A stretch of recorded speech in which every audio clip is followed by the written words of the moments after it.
imagination. Voici les majestueux, les mystérieux mammouths.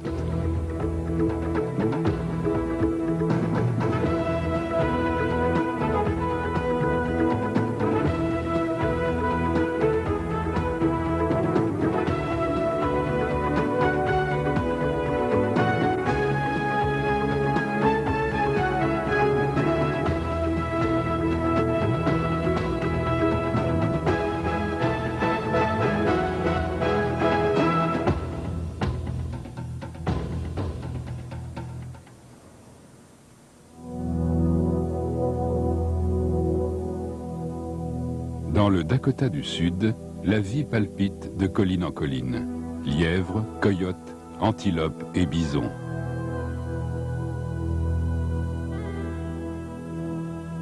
Durant la dernière ère glaciaire, il y a 26 000 ans, ces collines résonnaient d'un barrissement à jamais éteint, la voix tonitruante des mammouths.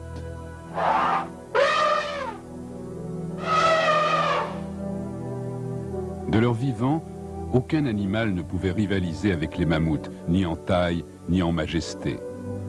Même les prédateurs les plus féroces se tenaient à distance de ces géants de la prairie. Et puis, brusquement, il y a 11 000 ans, les mammouths ont disparu. Mais par chance, au cœur des États-Unis, il est un endroit qui a conservé la trace presque intacte de leur vie et de leur mort. En 1974, un entrepreneur a commencé les travaux de terrassement dans le cadre d'un projet immobilier sur un site dénommé Hot Springs dans le Dakota du Sud. L'un de ces engins a heurté quelque chose d'inhabituel, des ossements et une défense de plus de 2 mètres. On a demandé au paléontologue Larry Hagenbrod d'expertiser la chose. Impressionné par le nombre de squelettes éparpillés sur le site, Hagenbrod a obtenu l'ajournement des travaux. Les travaux n'ont toujours pas repris depuis. Hot Springs est désormais un site réservé à la recherche sur les mammouths. Quand j'ai été appelé, j'ai trouvé entre 4 et 6 mammouths. C'était déjà magnifique. Mais 21 ans plus tard, nous en sommes à notre 51e mammouth. C'est passionnant. Et ce n'est pas fini, car il y a encore au moins 10 mètres d'épaisseur de terre à mammouth, là, sous mes pieds. Le site de Hot Springs est devenu une exposition permanente qui présente les squelettes géants exactement tels qu'ils ont été retrouvés par Hagenbrod et son équipe. Le mythe qui entoure ces animaux préhistoriques attire de nombreux visiteurs.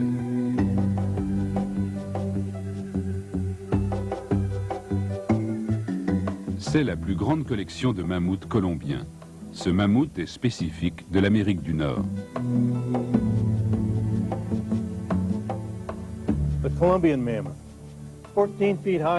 Avec ses 4,50 m de haut, ses 9 tonnes, le mammouth colombien est comme un gros camion à pleine charge. Il n'a pas cette toison laineuse qu'ont la plupart des autres mammouths. Il n'est pas plus velu que la moyenne des éléphants d'Asie ou d'Afrique aujourd'hui. C'était un animal des régions chaudes. Il avait de grandes défenses, plus robustes que celles des éléphants, avec lesquelles il creusait la terre et arrachait probablement des branches aux arbres. Tous les mammouths colombiens trouvés à Hot Springs ont une autre caractéristique. Ils ont tous été victimes d'un piège mortel. Il y a 26 000 ans environ, le plafond d'une caverne souterraine s'est effondré. Une source naturelle l'a ensuite inondé. Ce gouffre avait l'aspect d'une inoffensive petite mare, mais il était profond de 20 mètres et ses rives étaient abruptes et glissantes.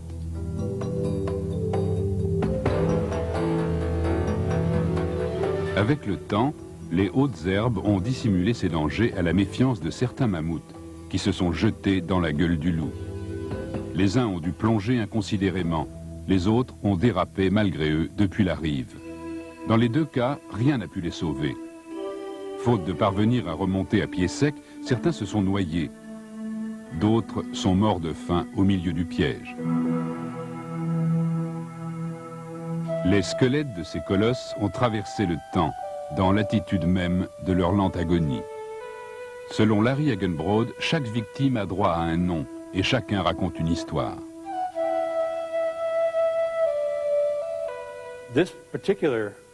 Cet animal, Napoléon, est dans une posture assez particulière. Il s'est probablement noyé. Ensuite, il a flotté de ci, de là, avant de couler comme un vieux bateau rouillé. Sa tête était en l'air, avec les défenses dans ce sens, et le poids de l'ivoire a entraîné la tête sur l'épaule droite, jusqu'à ce que la défense se cale sur le fond de la mare. Napoléon est particulièrement important, parce que pour la première fois, nous avions trouvé un squelette tout assemblé, et nous disposions de son crâne avec toute la denture, ce qui nous a permis de connaître son âge et la taille normale des os à cet âge. Finalement, les parois du gouffre se sont effondrées à leur tour, recouvrant les restes des mammouths qui se trouvaient au fond. Puis le tout s'est lentement asséché. Des couches sédimentaires atteignant parfois 1 mètre séparent les squelettes, non seulement dans l'espace, mais aussi dans le temps, ce qui permet à Larry Hagenbrodt d'évaluer dans ses grandes lignes la chronologie des faits.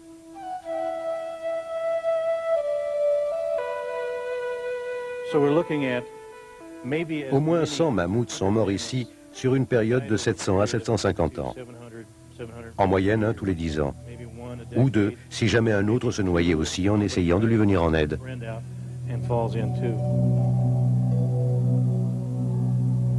L'histoire de Hot Springs semblait assez claire, jusqu'à ce que les ossements révèlent un autre fait. À peu près toutes les victimes de ce piège étaient de jeunes mâles. Les fossiles à eux seuls ne permettent pas d'expliquer cette donnée. Mais sur un autre continent, à 10 000 km de là, un vieux sage pourrait bien aider les scientifiques à résoudre cette énigme.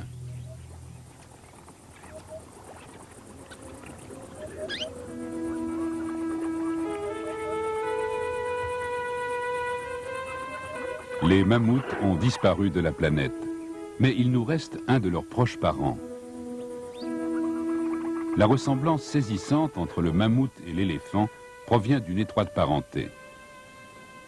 D'après le paléontologue Gary Haynes de l'Université du Nevada, les os de l'éléphant constituent l'instrument de mesure idéal. La taille et la maturité des dents sont fonction de l'âge.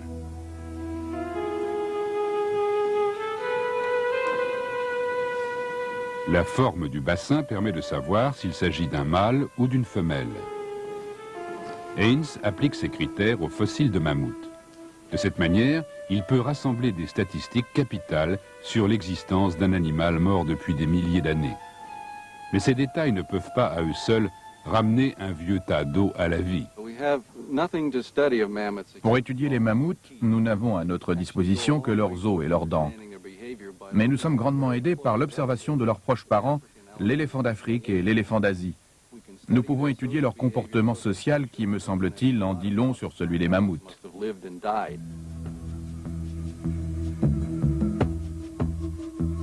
Les mammouths et les éléphants ont un ancêtre commun originaire d'Afrique. Il y a environ 5 millions d'années, leurs lignées ont divergé.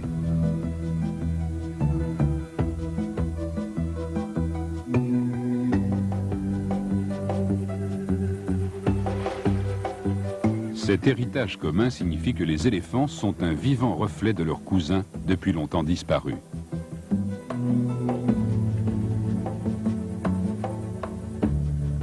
À l'image des éléphants, les mammouths colombiens étaient herbivores et passaient probablement le plus clair de leur temps à se repaître. Leur volume imposant exigeait près de 400 kg de nourriture par jour, la bagatelle de 152 000 calories éclusées sous 150 litres d'eau. On peut supposer que les mammouths étaient aussi sociables que le sont les éléphants. À l'évidence, ils éprouvaient une certaine forme d'attachement les uns envers les autres. Leur manière de se comporter entre eux n'était pas très différente de celle des humains. Ils se prodiguaient toutes sortes de marques d'affection lorsqu'ils ne s'étaient pas vus depuis longtemps. Ils aimaient vivre ensemble. C'est ce que l'on constate chez les éléphants. Ce devait être pareil pour les mammouths.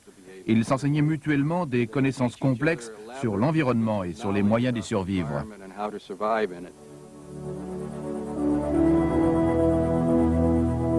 L'organisation sociale des mammouths était probablement matriarcale. Les femelles allaient par groupes de 10 avec leurs petits. les jeunes femelles restaient au sein de ces groupes. Mais dès que les mâles atteignaient la maturité sexuelle, vers 10 ans, ils partaient découvrir le monde par leurs propres moyens.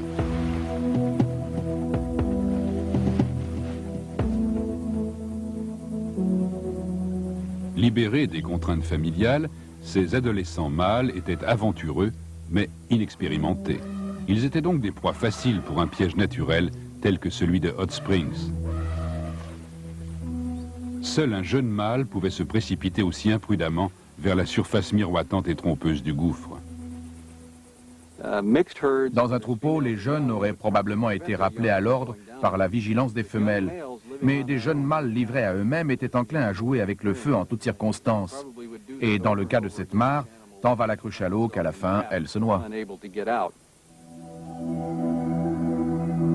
L'expérience et l'instinct maternel ont préservé la plupart des mammouths des dangers de Hot Springs, voici 26 000 ans, dans le Dakota. La prépondérance des jeunes mâles parmi les victimes s'explique donc de manière assez pathétique. Mais une plus grande tragédie reste inexpliquée. Le mammouth colombien est exterminé. Ce fait justifie à lui seul la passion que lui voue Larry Hagenbrood. Voilà un mammouth spécifique de l'Amérique du Nord. Et voilà l'endroit où nous commençons à trouver quelques-unes des réponses le concernant. Comment il vivait, comment il mourait, peut-être même pourquoi il a disparu.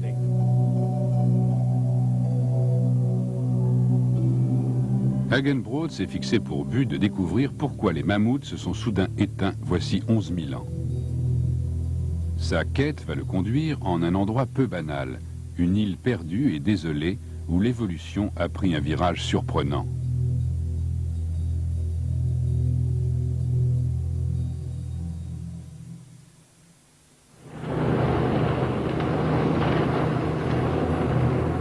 À 30 000 des côtes de Californie, le paléontologue Larry Hagenbrood cherche des indices concernant la disparition des mammouths. La petite île de Santa Rosa n'abrite guère que des oiseaux et des phoques.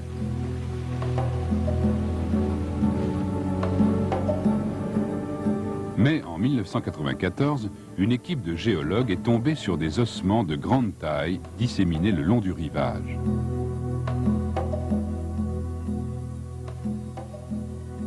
Larry Hagenbrood est accouru.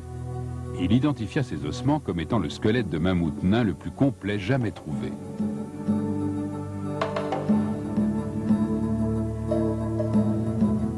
Cette espèce étrange avait été identifiée au siècle dernier à partir d'ossements épars, mais la science l'avait un peu oublié depuis. Aujourd'hui, Hagenbrood retourne à Santa Rosa afin de reprendre les recherches sur ces drôles de mammouths. Je vais regarder un peu sur ce versant. C'est là que vous avez trouvé la défense que vous m'avez montrée? Oui, juste un peu plus loin. En compagnie de l'archéologue Don Morris, Hagenbrood espère localiser d'autres restes de mammouths nains. Il voudrait comprendre comment ces demi-portions sont apparues et comment elles ont disparu. On voit la circonférence ici. Il faut faire vite, la marée remonte. C'est toujours comme ça. La chasse aux fossiles est une rude tâche qui n'est pas sans rappeler le problème de l'aiguille dans la botte de foin. Il faut une patience sans borne et un œil vif. N'importe quel os, aussi infime soit-il, peut revêtir une importance capitale. J'ai une manière à moi de tester un os. Si c'est un fossile, l'os est archi sec. Alors je l'examine avec la langue. Étant donné que celui-ci adhère à ma langue, je sais que c'est un os fossilisé. Un os récent ne resterait pas collé. Celui-là est à conserver.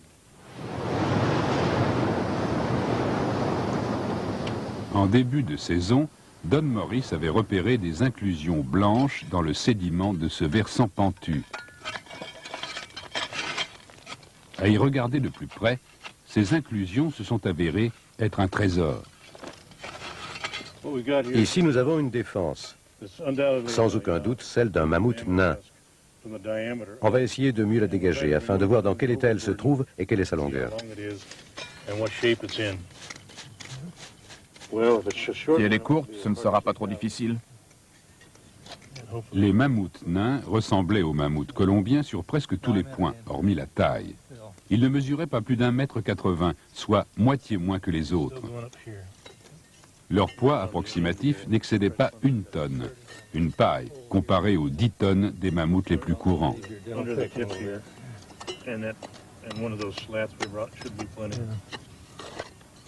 Pour Hagenbrod, cette défense est une trouvaille passionnante. Quand je trouve une défense, j'aime la caresser du bout des doigts comme ça. C'est le moyen le plus émouvant de cerner la personnalité de son propriétaire. Si je disposais d'un crâne avec ces 2 défenses, je pourrais vous dire si l'animal était droitier ou gaucher. On retrouve cette distinction tout comme chez nous autres hommes. Je palpe chaque défense de cette manière. Ça me donne des frissons. Une telle proximité avec un animal vieux de 11 000 ans.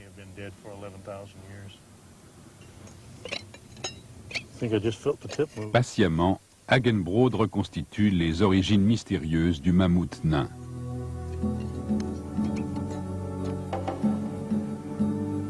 Il présume que ses ancêtres sont les mammouths colombiens qui vivaient en Californie. Il y a environ 20 000 ans, une catastrophe naturelle, peut-être un incendie ou une sécheresse interminable, a détruit les pâturages des mammouths. Le niveau des mers était plus bas qu'aujourd'hui, et Santa Rosa ne se trouvait qu'à 6 km du continent.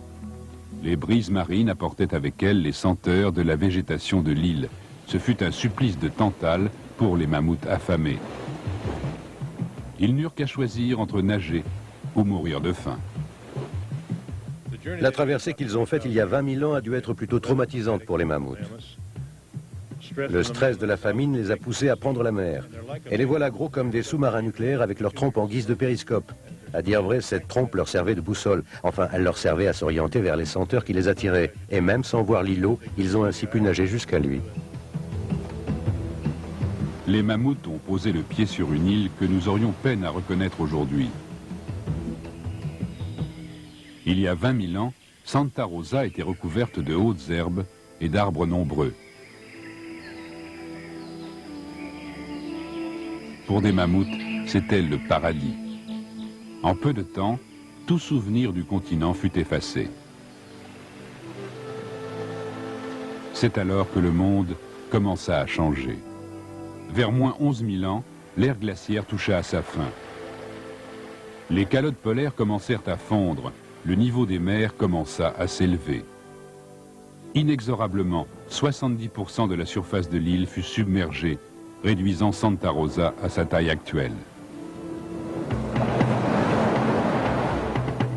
Les travaux d'Hagenbrod indiquent que les ressources alimentaires de l'île chutèrent de manière spectaculaire. Les mammouths les plus petits étaient les moins difficiles à contenter, et la nature leur accorda sa préférence. C'est ainsi qu'en l'espace de 9000 ans, ce qui avait été une race de géants devint une population de nains, puis s'éteignit.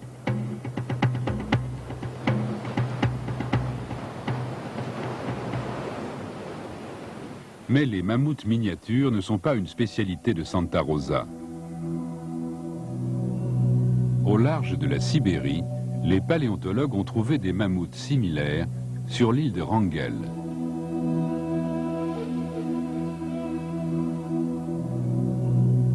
Des études ont montré que ces mammouths nains se sont accrochés à la vie jusqu'à l'an moins 4000.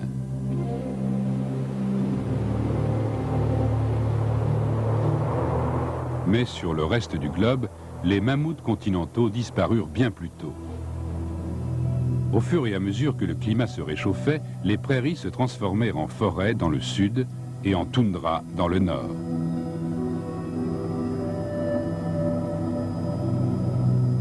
Voici 10 000 ans, tous les grands mammouths avaient disparu. Le monde se modifia considérablement à la fin de l'ère glaciaire. Sans doute, les mammouths n'ont-ils pas réussi à s'adapter. Ou peut-être le climat n'y est-il pour rien. Peut-être la main du destin avait-elle la forme d'une main d'homme, une main apte à fabriquer des armes de pierre.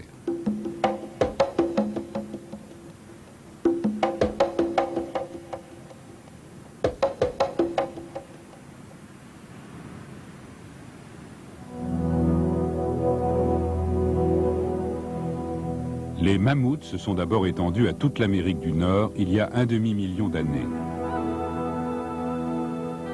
Puis ils ont disparu peu après l'arrivée d'un nouveau venu vers 9000 avant Jésus-Christ. Suivant la même route que celle empruntée des centaines de siècles plus tôt par les mammouths, une vague d'êtres humains passa d'Asie en Amérique du Nord. Ces premiers Américains sont homonymes du roi Clovis, mais ils doivent ce nom de Clovis à la petite ville du Nouveau-Mexique où l'on retrouva leurs traces pour la première fois. Il s'agissait en l'occurrence d'outils très reconnaissables, des pointes acérées régulièrement retrouvées à côté des restes de mammouths. La conclusion est simple, selon le paléontologue Paul Martin de l'Université de l'Arizona. Ces pointes se retrouvent dans tous les États-Unis et souvent elles sont présentes à côté d'os de mammouth, lesquels sont parfois même des os taillés ou gravés. C'est donc le signe d'un lien certain entre l'arrivée de l'homme, que nous appelons chasseur Clovis, et l'extinction de ces grands animaux. Le plus grand d'entre eux étant le mammouth. Et tout ceci se produisant des milliers d'années avant l'arrivée de Christophe Colomb.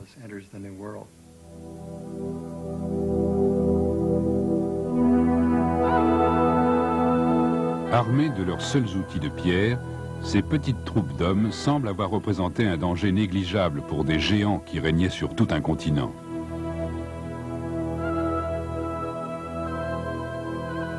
Mais les mammouths n'avaient jamais été confrontés à la chasse jusqu'alors. Et ils n'ont sans doute pas su se défendre. Les chasseurs n'ont sans doute pas eu besoin de tuer tous les mammouths. Il a suffi qu'ils fassent chuter régulièrement leur natalité. En Eurasie, l'homme et le mammouth ont coexisté sur ce principe pendant des centaines de milliers d'années. Mais la population humaine a commencé à augmenter sensiblement vers 9000 avant Jésus-Christ. Et la chasse s'est intensifiée. Il est établi que les hommes tuaient les mammouths pour leur viande et pour les matériaux qu'ils en tiraient. Pourtant, de nombreux experts continuent à mettre la disparition des mammouths sur le compte du climat. Peut-être l'idée que nos ancêtres ont exterminé le bon géant nous est-elle trop douloureuse.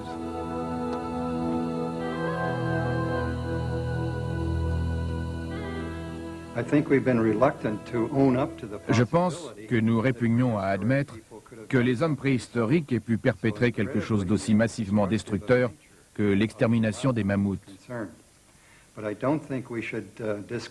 Mais il est pourtant très probable qu'ils soient à l'origine de leur disparition il y a des milliers d'années.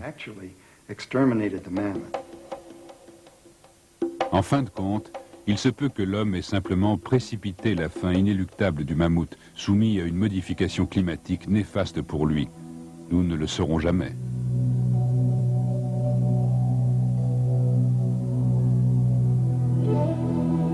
Il y a seulement 11 000 ans, ce qui n'est rien à l'échelle de l'évolution, les mammouths parcouraient encore la Terre.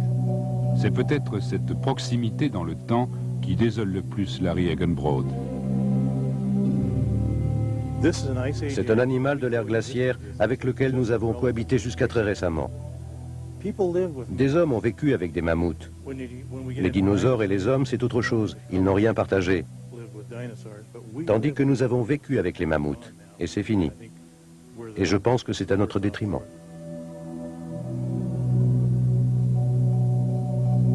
Leur chair nous a nourris. Leurs peaux nous ont tenus chauds.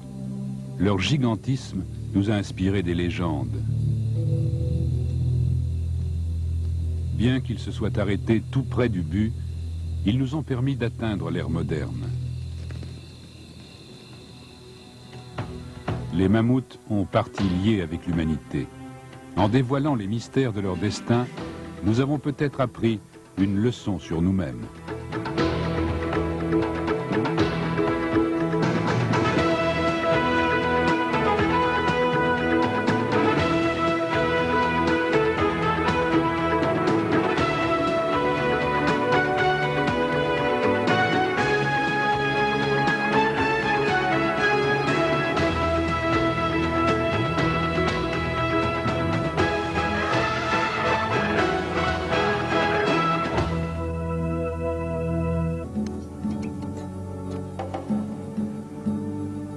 présume que ses ancêtres sont les mammouths colombiens qui vivaient en Californie.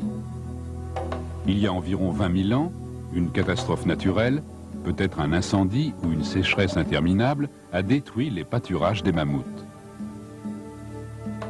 Le niveau des mers était plus bas qu'aujourd'hui, et Santa Rosa ne se trouvait qu'à 6 km du continent. Les brises marines apportaient avec elles les senteurs de la végétation de l'île. Ce fut un supplice de tantale pour les mammouths affamés. Ils n'eurent qu'à choisir entre nager ou mourir de faim. La traversée qu'ils ont faite il y a 20 000 ans a dû être plutôt traumatisante pour les mammouths. Le stress de la famine les a poussés à prendre la mer. Et les voilà gros comme des sous-marins nucléaires avec leur trompe en guise de périscope. À dire vrai, cette trompe leur servait de boussole. Enfin, elle leur servait à s'orienter vers les senteurs qui les attiraient. Et même sans voir l'îlot, ils ont ainsi pu nager jusqu'à lui. Les mammouths ont posé le pied sur une île que nous aurions peine à reconnaître aujourd'hui. Il y a 20 000 ans, Santa Rosa était recouverte de hautes herbes et d'arbres nombreux. Pour des mammouths, c'était le paradis. En peu de temps, tout souvenir du continent fut effacé. C'est alors que le monde commença à changer. Vers moins 11 000 ans, l'ère glaciaire toucha à sa fin. Les calottes polaires commencèrent à fondre, le niveau des mers commença à s'élever. Inexorablement, 70% de la surface de l'île fut submergée, réduisant Santa Rosa à sa taille actuelle. Les travaux d'Hagenbrod indiquent que les ressources alimentaires de l'île chutèrent de manière spectaculaire. Les mammouths les plus petits étaient les moins difficiles à contenter, et la nature leur accorda sa préférence. C'est ainsi qu'en l'espace de 9000 ans, ce qui avait été une race de géants devint une population de nains, puis s'éteignit.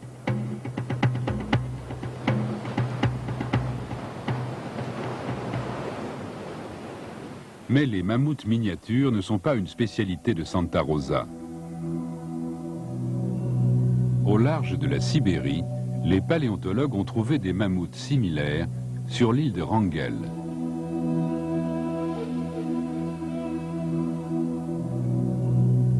Des études ont montré que ces mammouths nains se sont accrochés à la vie jusqu'à l'an moins 4000.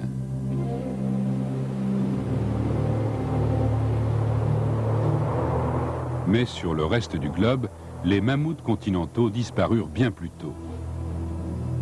Au fur et à mesure que le climat se réchauffait, par l'observation de leurs proches parents, l'éléphant d'Afrique et l'éléphant d'Asie, nous pouvons étudier leur comportement social qui, me semble-t-il, en dit long sur celui des mammouths.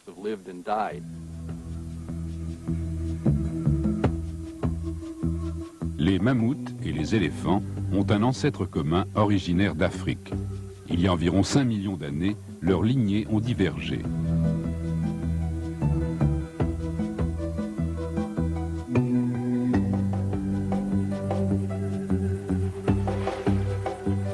Cet héritage commun signifie que les éléphants sont un vivant reflet de leurs cousins depuis longtemps disparus.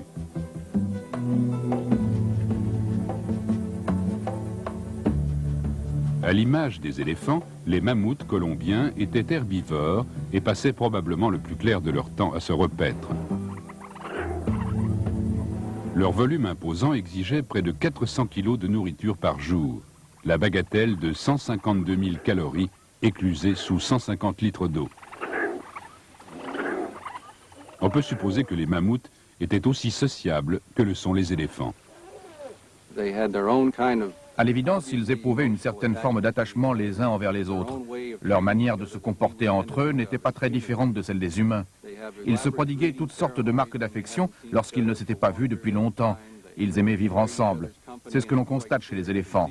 Ce devait être pareil pour les mammouths. Ils s'enseignaient mutuellement des connaissances complexes sur l'environnement et sur les moyens d'y survivre.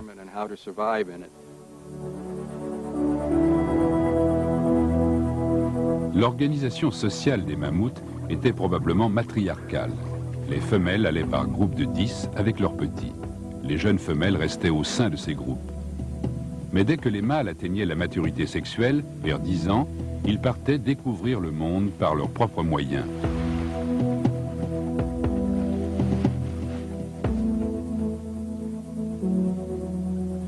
libérés des contraintes familiales, ces adolescents mâles étaient aventureux, mais inexpérimentés. Ils étaient donc des proies faciles pour un piège naturel tel que celui de Hot Springs. Seul un jeune mâle pouvait se précipiter aussi imprudemment vers la surface miroitante et trompeuse du gouffre. Dans un troupeau, les jeunes auraient probablement été rappelés à l'ordre par la vigilance des femelles. Mais des jeunes mâles livrés à eux-mêmes étaient enclins à jouer avec le feu en toutes circonstances. Et dans le cas de cette mare, tant va la cruche à l'eau qu'à la fin, elle se noie. L'expérience et l'instinct maternel ont préservé la plupart des mammouths des dangers de Hot Springs, voici 26 000 ans, dans le Dakota. La prépondérance des jeunes corda sa préférence. C'est ainsi qu'en l'espace de 9000 ans, ce qui avait été une race de géants devint une population de nains, puis s'éteignit.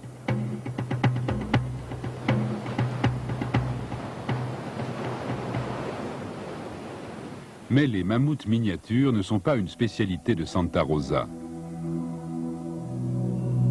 Au large de la Sibérie, les paléontologues ont trouvé des mammouths similaires sur l'île de Wrangel.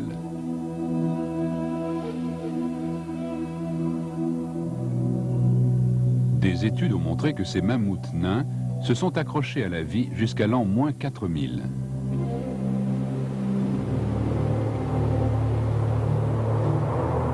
Mais sur le reste du globe, les mammouths continentaux disparurent bien plus tôt.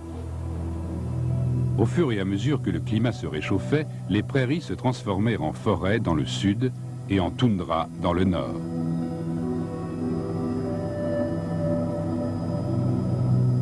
Voici 10 000 ans, tous les grands mammouths avaient disparu. Le monde se modifia considérablement à la fin de l'ère glaciaire. Sans doute, les mammouths n'ont-ils pas réussi à s'adapter. Ou peut-être le climat n'y est-il pour rien. Peut-être la main du destin avait-elle la forme d'une main d'homme, une main apte à fabriquer des armes de pierre.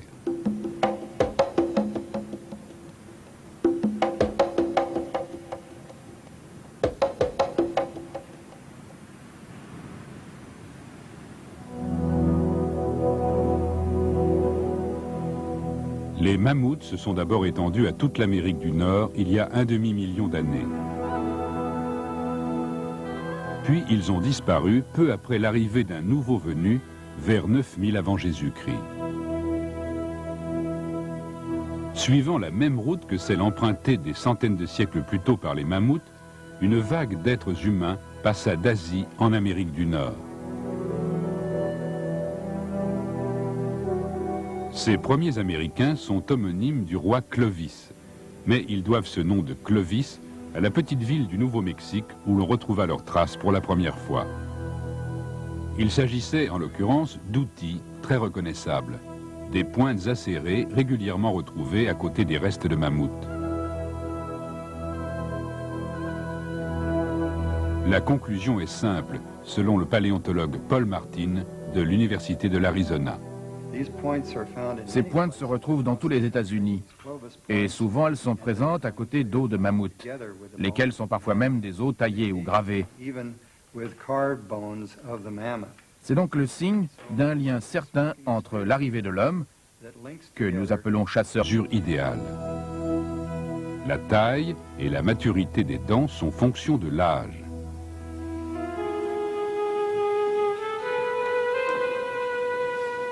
La forme du bassin permet de savoir s'il s'agit d'un mâle ou d'une femelle. Haynes applique ces critères aux fossiles de mammouth. De cette manière, il peut rassembler des statistiques capitales sur l'existence d'un animal mort depuis des milliers d'années. Mais ces détails ne peuvent pas à eux seuls ramener un vieux tas d'os à la vie. Pour étudier les mammouths, nous n'avons à notre disposition que leurs os et leurs dents.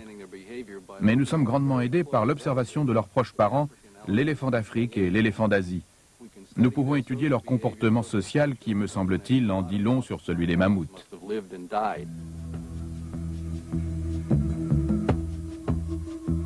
Les mammouths et les éléphants ont un ancêtre commun originaire d'Afrique. Il y a environ 5 millions d'années, leurs lignées ont divergé.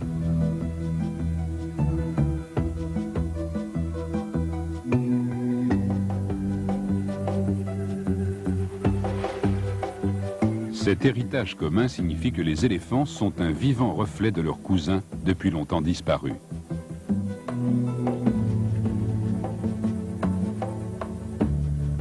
À l'image des éléphants, les mammouths colombiens étaient herbivores et passaient probablement le plus clair de leur temps à se repaître.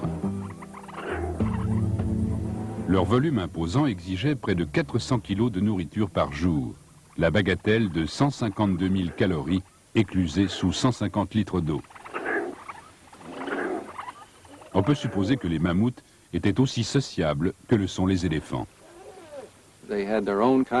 À l'évidence, ils éprouvaient une certaine forme d'attachement les uns envers les autres.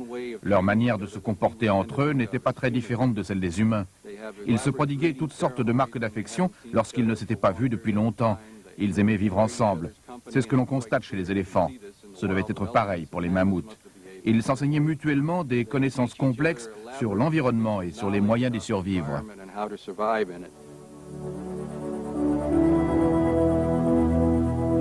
L'organisation sociale des mammouths était probablement matriarcale. Les femelles allaient par groupes de 10 avec leurs petits. Les jeunes femelles restaient au sein de ces groupes. Mais dès que les mâles atteignaient la maturité sexuelle, vers 10 ans, ils partaient découvrir le monde par leurs propres moyens.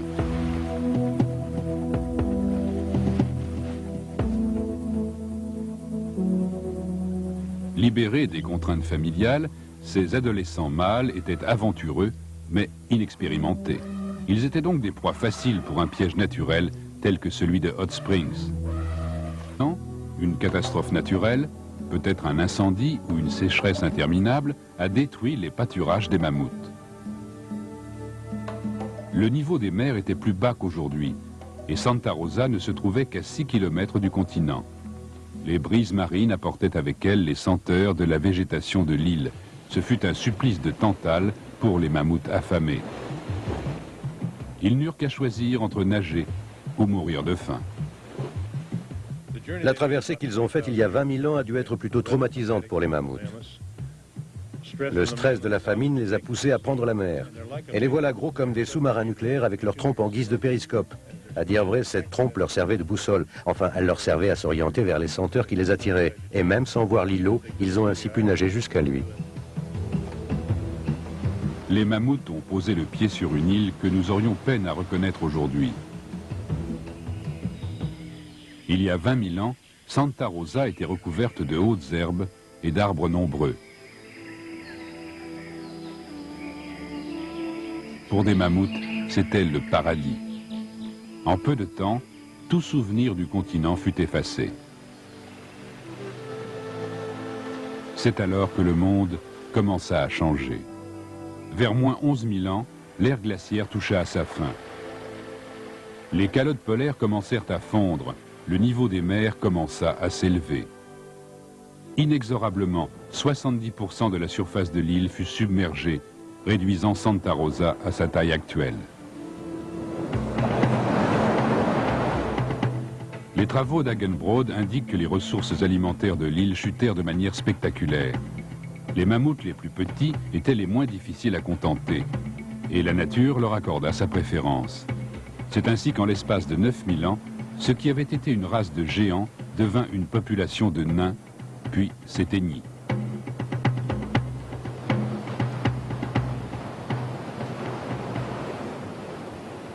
Mais les mammouths miniatures ne sont pas une spécialité de Santa Rosa. Au large de la Sibérie, les paléontologues ont trouvé des mammouths similaires sur l'île de Wrangel.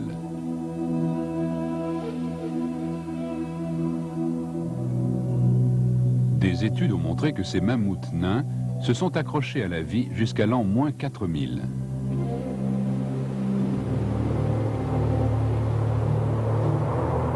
Mais sur le reste du globe, les mammouths continentaux disparurent bien plus tôt. Au fur et à mesure que le climat se réchauffait, les prairies se transformèrent en forêts dans le sud et en toundra dans le nord.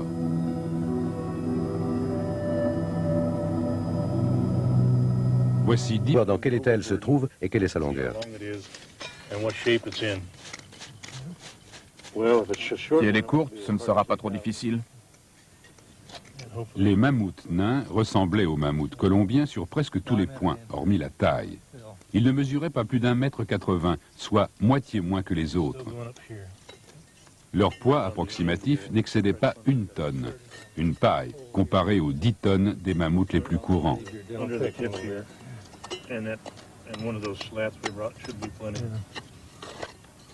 Pour Hagenbrod, cette défense est une trouvaille passionnante. Quand je trouve une défense, j'aime la caresser du bout des doigts comme ça. C'est le moyen le plus émouvant de cerner la personnalité de son propriétaire. Si je disposais d'un crâne avec ces 2 défenses, je pourrais vous dire si l'animal était droitier ou gaucher. On retrouve cette distinction tout comme chez nous autres hommes.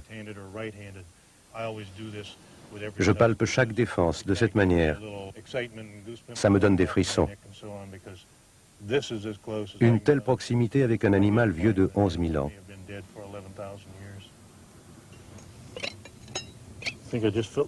Patiemment, Hagenbrod reconstitue les origines mystérieuses du mammouth nain.